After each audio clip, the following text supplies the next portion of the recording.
I still remember the exact moment my life cracked open that day. It should have been simple, ordinary, a family celebration for my grandmother's 85th birthday. Balloons, cake, laughter, the kind of day you expect to fill with photographs and sweet nostalgia. Instead, it turned into the moment when I realized how far betrayal can reach inside a family, how secrets can twist the very foundation you thought was unshakable. My name is Maya. I'm 30 years old, and for as long as I can remember, my grandmother Rose has been the only person in my family who made me feel like I mattered. She was gentle but strong-wise, without preaching, and she carried a kind of quiet authority that made even the most chaotic family dinners feel bearable. Growing up when my father's words made me shrink, and my sister Sierra's constant competition made me doubt myself. Grandma was the one who pulled me into her kitchen, pressed a warm cookie into my hand, and said, "You are enough just as you are." Maybe that's why even when I suspected something was wrong, I still went to that party. Because when the call came, my father's voice unusually warm, telling me they were planning a big surprise for Grandma's birthday, I couldn't say no. It didn't matter that my father and I barely spoke anymore, or that Sierra and I hadn't been close in years. It didn't even matter that I hadn't stepped foot in that house for a decade. The thought of missing Grandma's celebration felt unthinkable. She deserved better than absence. She deserved to see me show up. But from the very beginning, Jake, my husband, sensed it. Jake and I had been married 7 years, and I knew the look on his face when something felt off. He had that quiet way of seeing danger before anyone else did, of reading the details others dismissed. When I told him about the invitation, his brow furrowed, his jaw set the way it did whenever he was working through an instinct he couldn't yet explain. He agreed to come, of course, because he always supported me, but I saw the hesitation in his eyes. The week before the trip, I busied myself with practical things, packing a dress, buying Grandma a soft shawl in her favorite shade of blue, making lists. But beneath it all was a low hum of unease, one I kept shoving aside. After all, wasn't this what I had always wanted? A chance for my family to come together again, even if it was just for one night. Maybe I thought maybe things had changed. Maybe age had softened my father's sharp edges. Maybe Sierra had grown out of her need to win at every cost. Maybe. The drive to the old family home took 6 hours. We filled the time with music, snacks, light conversation. I told Jake stories of the good memories, the summers when Grandma and I built blanket forts in the living room, the lemonade we drank on the porch, the evenings we sat together listening to cicadas while she hummed under her breath. I skipped over the darker parts, the arguments, the way Sierra's smile always meant I was about to lose something I valued. Some memories feel safer locked away. But when we pulled into the driveway, I knew Jake had been right to be cautious. The house looked the same, and yet not. The white shutters gleamed too clean, the lawn too perfect, the decorations too polished. A massive banner stretched across the garage. Happy 85th Rose.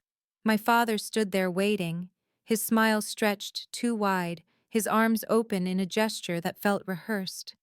Beside him was Sierra holding a clipboard, her smile sharp as glass. She air-kissed me, her tone syrupy sweet. "So glad you made it, Maya." Jake's hand tightened around mine, just enough for me to notice. His eyes scanned the crowd of relatives and strangers, his body already in observation mode. Inside, the feeling only deepened. The living room was pristine, staged almost like a catalog version of the home I remembered. The warmth, the clutter, the signs of life were gone. It felt like the house itself was holding its breath. And then I saw her. Grandma Rose sitting in her favorite armchair, wrapped in her pale blue shawl. At first my heart lifted, but as I drew closer it sank. She looked smaller, frailer. Her smile was faint, her eyes foggy, her grip on my hand weak. She whispered my name, her voice thin, and then to my shock she called Jake by the wrong name, Jack.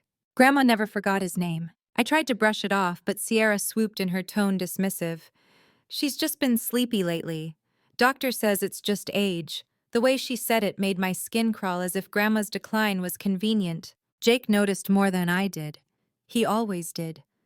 He leaned close and murmured that the house looked staged, that some of the men lingering near the walls weren't talking, weren't eating, just waiting. I followed his gaze and felt a ripple of dread. These weren't cousins. These weren't family friends. They looked like plants placed there for a purpose. The party pressed on cake speeches, forced laughter, but none of it felt real. And then Jake slipped outside for a moment. When he returned, his expression was different. Jaw tight, eyes sharp, the look he wore when he had pieced something together he didn't want to say aloud. In the hallway, away from watching eyes, he whispered the words that made my blood run cold wires under the porch. Hidden cameras, men at the fence talking about timing the drop. And worse, Grandma's medicine cabinet empty, her prescriptions gone. By then my stomach was in knots. Grandma wasn't just tired, she was sedated. Jake suspected what I didn't dare say aloud, that my father and Sierra were planning something tied to Grandma's estate, something that required her to look unfit, confused, incapable. And the timing. It wasn't random, she had just turned 85. Whatever legal power shifted at that milestone, they were ready to exploit it. I remember standing there in that too-perfect hallway, my heart pounding in my chest, trying to smile when Sierra appeared and announced it was time for cake. I remember Jake's whispered words as he leaned into me, "Act normal." But how do you act normal when the walls of your childhood home feel like a trap, when your sister's smile feels like a mask hiding something rotten, when your grandmother's hand trembles in yours, and you know she's being silenced? I sat through the cake, cutting the photographs, the laughter that rang false. I looked at my father with his arm around Sierra, smiling like he had already won something. I looked at Grandma slumped in her chair, her eyes half closed, and wondered how long she had been living like this. And then Jake gave me the signal. A small touch of his hand on my arm, his eyes steady on mine. We didn't rush. We didn't run. We moved casually through the side hallway toward the front of the house, just another couple stepping out for air. When we reached the car, Jake opened my door, waited for me to slide inside, then locked the doors with a sharp, echoing click. His face was pale, but his voice was steady. "Something's very, very wrong." I felt the world tilt on its axis. My hands shook. My voice cracked as I whispered, "It's just a birthday party, isn't it?" But even before Jake answered, I knew. This wasn't a party. It was a setup, and we had just walked into the middle of it. The sound of the lock clicking in place was louder than it should have been. It echoed inside my chest like a drumbeat, warning me that the ground beneath us wasn't steady. Jake gripped the steering wheel, his knuckles pale, his jaw set in that hard line I had only ever seen a few times before, moments when danger wasn't just possible but certain. He turned to me slowly, his voice low, careful, like each word was being measured. "Maya, this isn't a birthday party. This is a setup. Your father and Sierra are planning something, and it involves your grandmother." The words settled between us like stones. I wanted to laugh, to push them away, but deep down I knew he was right. I had felt it from the moment we stepped through the door, the staging, the too-clean house, the strangers who weren't strangers at all. And Grandma slumped in her chair, barely able to speak. No, this wasn't a party. It was a performance. I pressed my hands against my knees to keep them from trembling, but what could they possibly gain? I whispered. Jake sighed, scanning the driveway, his eyes flicking to the shadows along the fence. Control, money, power. Whatever your grandmother still holds.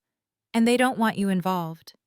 They didn't invite you to celebrate, they invited you to witness, maybe even to sign something. My heart lurched. Memories of Sierra's smug smile flashed in my mind. That clipboard she clutched all evening suddenly looked sinister. Legal papers. Power of attorney.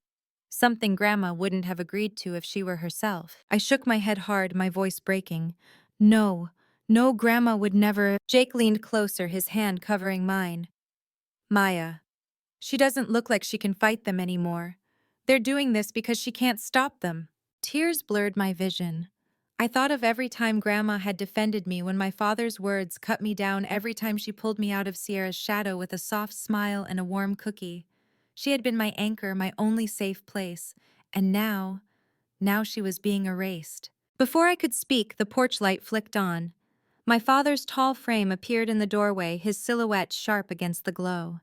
He scanned the driveway, his gaze pausing on the car. I held my breath, terrified he might stride toward us. But instead he turned and disappeared inside. Jake exhaled. "We can't leave yet. If we drive away now, they'll know we're onto them. We need proof." The thought of going back inside made my stomach twist, but he was right. If we just left, they could spin the story however they wanted. They could say I was unstable, jealous, bitter. It wouldn't be the first time my family painted me as the problem. But if we had evidence, photographs, recordings, documents, then the truth couldn't be buried. I swallowed hard, wiping at my eyes. What do we do? Jake glanced at me, his voice steady. We act normal. We play their game until we can get to whatever Sierra's hiding on that clipboard, and we make sure your grandmother is safe tonight. So we went back in. The air inside felt heavier than before. My father greeted us with a tight smile, too sharp around the edges. Sierra fluttered around the guests, her voice syrupy, her hand clutching the clipboard like it held her entire life. Grandma was still slumped in her chair, her eyelids drooping, her fingers twitching weakly in her lap. I knelt beside her, brushing a strand of hair from her face. "Grandma, it's me," I whispered. Her eyes fluttered open, and for the briefest moment clarity flickered there. She squeezed my hand weakly, her lips forming a word that chilled me. "Help." My throat closed. I wanted to scoop her up, carry her out, shield her from everything, but Jake's words echoed in my head. "We need proof." Sierra appeared beside us, her smile too wide, too polished. "Isn't she sweet? She gets tired so easily these days. That's why Dad and I have been handling everything for her." She patted my grandmother's shoulder like she was a child. "It's just easier if we take care of things." Easier for them, I thought bitterly. Easier to steal from a woman too weak to resist. When Sierra turned her back, Jake gave me a quick nod. He slipped toward the study, moving casually as though he were just admiring the house. My heart raced as I watched him disappear down the hallway. I stayed with Grandma, forcing a smile, pretending to laugh at Sierra's shallow chatter, though my stomach churned. Minutes stretched painfully long until finally Jake reappeared, his face composed but his eyes alight with urgency. He brushed past me, slipping a folded sheet of paper into my hand. I palmed it quickly, hiding it in my shawl until I could read it. When I finally unfolded it in the bathroom, my breath caught. It was a draft of a legal document petitioning to declare Grandma unfit to manage her own estate. If signed, it would grant my father full control with Sierra as the secondary executor. All of it typed neatly, signatures blank, waiting. And on the bottom, in faded ink, was a shaky, unsteady scrawl. My grandmother's name. Forged. I pressed a hand over my mouth, my body shaking. Rage coursed through me so hot it made my vision blur. They hadn't just planned to steal from her, they already had. They had started signing her life away while she sat sedated in her own chair. When I returned to the living room, I couldn't hide the tremor in my hands. Jake met my eyes, steadying me with his calm presence. He had seen me break before, but this time was different. This time, I wasn't breaking.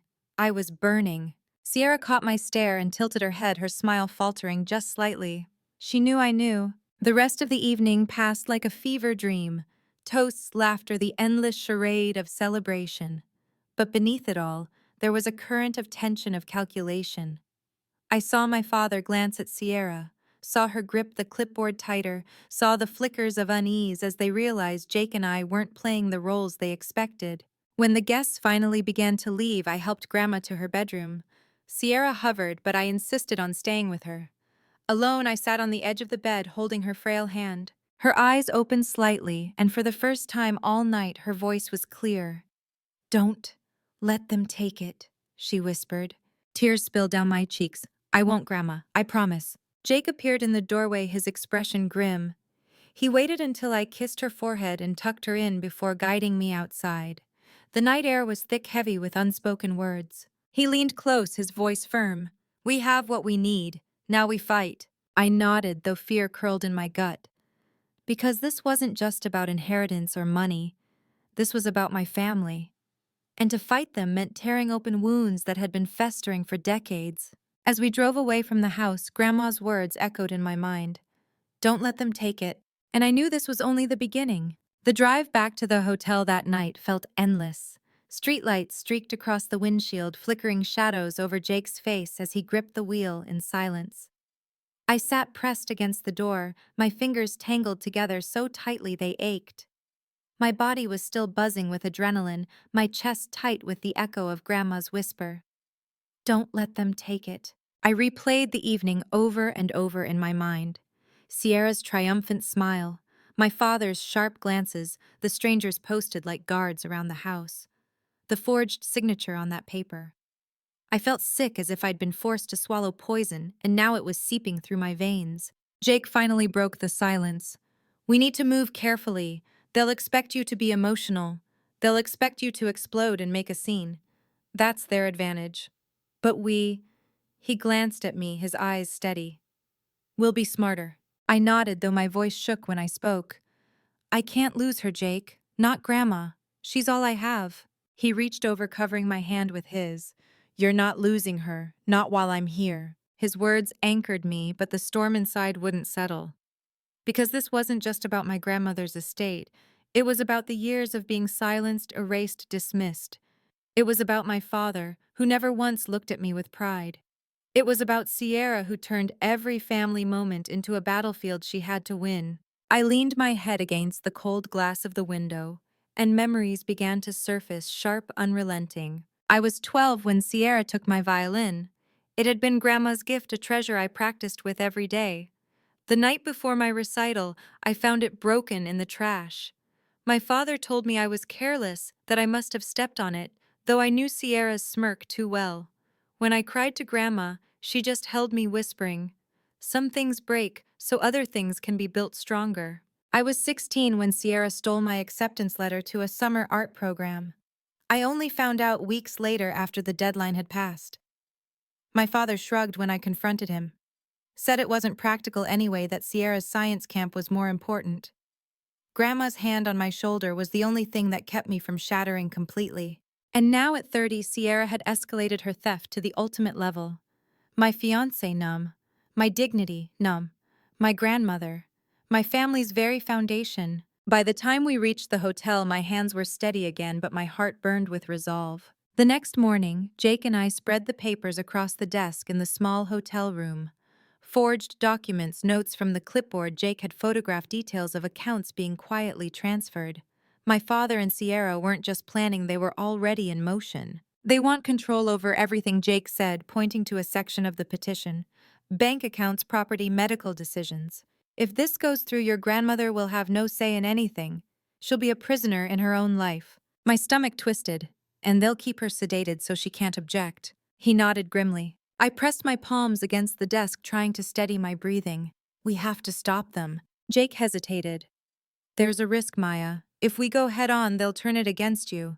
They'll say you're unstable, jealous, trying to interfere. They might even drag me into it. I lifted my head, meeting his eyes. I don't care what they say about me. I care about Grandma. She saved me, Jake. My whole childhood, she was the only one who saw me. I'm not going to let them erase her. For a long moment, he said nothing. Then he smiled faintly, that quiet, determined smile that always appeared when he'd already decided to stand with me. Then we'll fight. Together. That day, we drove back to the house, pretending it was just another visit. Sierra's face lit up in mock surprise when she saw us, but her eyes narrowed almost immediately. She knew. Somehow she knew we had seen too much. Back so soon, she asked, her tone sweet but edged with suspicion. I forced a smile. I wanted to spend more time with Grandma. Her gaze flicked to Jake, then back to me, her lips curving into a smirk. Of course you did. My father appeared behind her, his expression unreadable. He studied me with those cold eyes I had feared since childhood. Then he said something that made my stomach drop. We'll be finalizing some paperwork tomorrow. I expect you'll respect your grandmother's wishes. The lie in his words was like a knife. Respect her wishes. She had begged me for help. She had no voice left to defend herself, and he dared to twist that into justification. I wanted to scream, to tear the papers from his hands. But Jake's steady hand at the small of my back grounded me. Not yet. We had to wait. That evening, I slipped into Grandma's room again. The door was ajar, the room dimly lit by the soft glow of her lamp. She looked so fragile, her body sinking into the mattress, her breath shallow. I sat beside her, clutching her hand. Her eyelids fluttered, and she whispered, "Maya, I'm here, Grandma." I murmured, tears burning my eyes. "Don't let them win." Her voice cracked, but the fire in her words was unmistakable. I pressed her hand to my lips, "I promise." Behind me, the floor creaked. I turned to see Sierra leaning in the doorway, arms crossed, her smile sharp. "How touching," she said. "But promises won't change reality. Dad and I are in charge now. You should just accept it." Rage flared inside me, hot and uncontrollable. I stood squaring my shoulders. For the first time in years, I looked her directly in the eyes without flinching. "No, Sierra, you don't get to erase her, not while I'm alive." Her smirk faltered, just for a moment. That night, as Jake and I lay awake in the hotel bed staring at the ceiling, I knew the war had begun. This wasn't just about documents or signatures.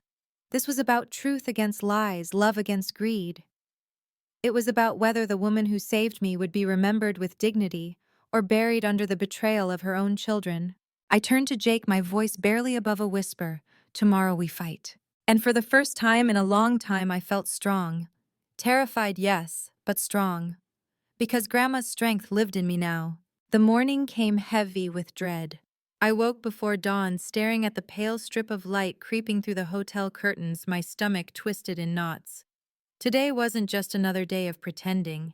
Today was the day they planned to finalize everything to steal my grandmother's life on paper while she sat too weak to fight. Jake stirred beside me, rubbing his eyes. "You didn't sleep," he murmured. I shook my head. How could I?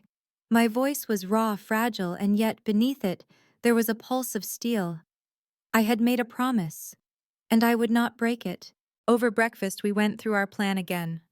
Jake had gathered enough photographs of the forged documents along with recordings of Sierra and my father's conversations we'd captured discreetly. But he warned me again and again, evidence doesn't stop them from trying. They'll push, manipulate, corner you. Stay calm, no matter what. I told him I'd try, but he knew as well as I did that calm had never been my strongest weapon. Still, I would not let rage cost me this fight. When we pulled up to the house, the driveway was crowded with unfamiliar cars. Inside, men in dark suits sat stiffly in the living room, their briefcases neatly lined up beside them. Lawyers. My breath hitched. They weren't wasting any time. Sierra greeted us at the door with a smile so wide it almost split her face. Oh, perfect timing. We were just about to begin. Her hand brushed over her clipboard as though it were a crown. I glanced past her into the dining room. My father sat at the head of the table, his posture regal, his expression smug. And at the far end, my grandmother, frail and confused, her head drooping, her hands trembling against the arms of her chair. My heart broke at the sight. I wanted to run to her to pull her away, but Jake's quiet squeeze of my hand reminded me not yet. We sat at the table and the lawyers began their rehearsed introductions. Words like petition power of attorney incapacity floated in the air, each one slicing through me. They spoke of my grandmother as if she were already gone, as if her voice didn't matter, as if she were just a shell they could use as a vessel for signatures and seals. When the first paper was slid across the table toward her, Sierra leaned over, pen in hand, her voice falsely sweet. "Don't worry, Grandma. Just sign here. It's for your own good." That was when something inside me snapped. I stood abruptly, the chair scraping loud against the floor. "No." My voice rang sharper than I intended, silencing the room. Every pair of eyes turned toward me. My father's narrowed dangerously. Sierra's smirk faltered. "This isn't her choice," I said, my hands trembling but my voice steady. "This is theft. You've sedated her, manipulated her, and now you're trying to erase her life." One of the lawyers cleared his throat nervously, glancing between my father and me. "Ma'am, unless you have legal standing?" "I do." I cut in, pulling the folded papers Jake and I had hidden from my bag. "And I have proof. Forged signatures, recordings, witnesses." My eyes locked on Sierra's. "You didn't cover your tracks as well as you thought." For a heartbeat, silence fell heavy. Then my father slammed his fist against the table. "Enough!" His voice boomed through the room. "You've always been ungrateful, Maya. Always jealous of your sister. This is why we didn't trust you to be part of this family's decisions. You ruin everything." The words hit like a familiar whip. The same accusations I'd heard my entire life thrown like daggers whenever I dared to stand up for myself. But this time something shifted. This time I didn't flinch. I met his glare with a calm I didn't know I possessed. No, I'm not ruining anything. I'm saving her. Grandma trusted me because she knew I wouldn't let you do this. Beside me, Jake slid a small recorder onto the table, pressing play. My father's own voice filled the room captured the night before as he whispered to Sierra about making sure Rose is too tired to argue and signing it tonight before the girl catches on. The color drained from Sierra's face.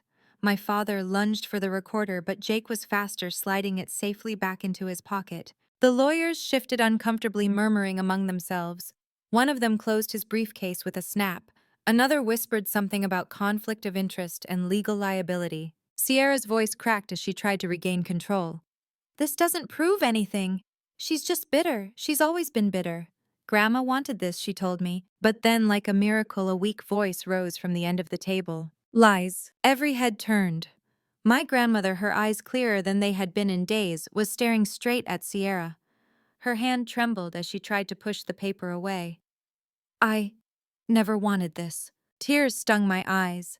Jake's hand found mine under the table, grounding me. Sierra's mask shattered. She leaned forward, her voice sharp, desperate. You don't know what you want anymore, Grandma. You're confused. Stop, I said, my voice firm. Stop silencing her. She knows exactly what she wants. My grandmother's frail hand lifted, reaching toward me. I rushed to her side, kneeling by her chair, clutching her hand in mine. Her voice cracked, but her words were clear enough to cut through every lie in that room. I trust Maya. It was over. The lawyers, uneasy and unwilling to be complicit, began gathering their things. My father shouted, cursed his fury, spilling unchecked, but it was useless. Without their cooperation, his plan crumbled. Sierra sat frozen, her face pale, her eyes darting wildly, as though searching for a way to twist the narrative back in her favor. But for once there was no narrative left for her to spin. That night, after the house had emptied after my father stormed off, and Sierra retreated to her room, I sat beside Grandma's bed holding her hand until she fell asleep. Her breathing was slow, steady, peaceful for the first time in weeks. Jake sat in the chair across the room, watching me with quiet pride. You did it, he said softly. I shook my head, brushing away a tear. No, we did it. Grandma did it. She fought through the fog just long enough to tell the truth. He smiled faintly. Still, you stood up to them. You faced them head on. That takes strength. I let out a long breath, the weight of years of silence finally lifting. For the first time, I felt like I had reclaimed something I'd lost long ago, my voice, my power, my right to protect the woman who had always protected me. But even in that moment of relief, I knew the battle wasn't truly over. My father and Sierra wouldn't give up so easily. They had tasted control, and people like them don't surrender it without a fight. Still, as I held Grandma's hand and whispered my promise again, I knew one thing with absolute certainty: they would never erase her, not while I was alive. The days that followed were quiet, almost eerily so. The house felt lighter without the weight of Sierra's schemes hanging over it, but the tension lingered like a shadow in every corner. My father retreated into his office, speaking little, glancing at me only when forced. Sierra remained in her room, her presence in the house reduced to a silent, brooding form. And yet even in their absence, I knew the battle wasn't truly over. Grandma Rose, however, was finally herself again. She spoke clearly, laughed softly at little things, and told stories from her youth with the spark that had always made her the heart of our family. Seeing her regain even a fraction of her strength made every sleepless night, every anxious hour, every moment of fear worth it. She had fought with the last of her strength to have her voice heard, and we had honored it together. I spent hours by her side listening, holding her hand, learning the details of her life I had never asked about before. The stories of sacrifices she had made, of quiet acts of love for a family that rarely understood her, made my heart ache and swell with pride all at once. She had built our family's foundation with her wisdom, and now it was my turn to uphold it. Even as relief settled over me, the betrayal I had lived through still burned. Sierra had broken trust my father had allowed it, and for a moment I had been terrified that Grandma's legacy would be stolen from under our feet. But that fire wasn't anger anymore. It was clarity. It had illuminated what truly mattered: integrity, loyalty, and the courage to act when wrongs could no longer be ignored. I reflected on the years of subtle betrayals, the way I had been overlooked, dismissed, and silenced. Each moment had led to this crescendo: the confrontation, the evidence, the reclaiming of my grandmother's voice.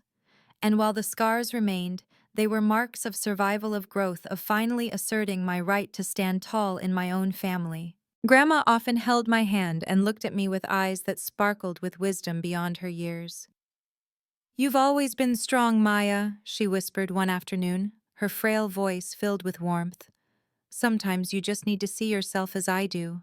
I realized then that the real victory wasn't in proving Sierra wrong or in stopping my father's plans. It wasn't in legal documents or exposed lies. The real victory was reclaiming our family's dignity and asserting the truth when it mattered most. That dignity, that respect, couldn't be bought, coerced, or forged. It could only be protected by those brave enough to act. Sierra eventually left the house under a thin veil of civility.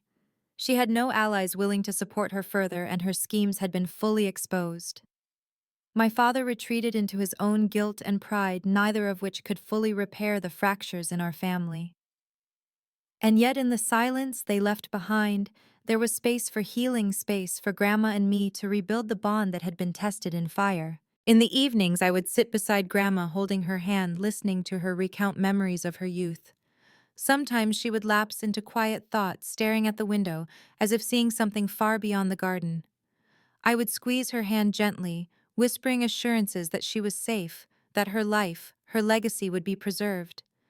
And in those moments, I felt a quiet, deep satisfaction that could never have been achieved through revenge alone. It was justice entwined with love, with patience, with moral clarity. Through it all, I learned lessons that reshaped my understanding of family trust and strength. Betrayal could come from those closest to us, often disguised as ordinary life. But silence in the face of wrongdoing was not peace, it was permission. The courage to act, to assert truth, and to defend those we love is what defines us when our bonds are tested. I also realized something profound about myself. The voice I had long suppressed was powerful, not destructive. Speaking the truth, standing up for what is right, and protecting the vulnerable did not make me cruel. It made me human, capable, and worthy of love and respect. And though the scars from betrayal remained, they became reminders of my resilience, of my capacity to face darkness with clarity and purpose. As Grandma's birthday became a distant memory, the lesson endured. The house, once a stage for deceit, became a sanctuary for honesty. The laughter once manipulated became genuine. And in the quiet moments when I held her hand, I understood that family is not merely about blood. It is about the courage to protect, the willingness to stand, and the strength to act when justice is threatened. Even now, when I walk through the rooms of that house, I can feel the weight of those days, the tension, the fear, the adrenaline. But I also feel the triumph of having preserved what truly mattered: my grandmother's dignity, the truth, and my own integrity. That day I learned that strength is not about domination, but about fidelity to what is right, and the courage to defend it even when the world expects you to remain silent. And so I share this story with you not just as a recounting of events, but as a reflection, as a warning, and as hope. Life may bring betrayal, pain, and injustice, often from those we trust most, but it also brings the opportunity to rise, to reclaim, and to act with clarity and compassion. If this story resonates with you, if you've ever felt the sting of betrayal or witnessed injustice in your own family, please take a moment to like this video, share it with someone who might need the reminder that courage matters, and subscribe to my channel for more stories of resilience and truth. And if you've ever faced a situation where speaking up was terrifying but necessary, leave a comment. I want to hear your story, because none of us should feel invisible in our own lives.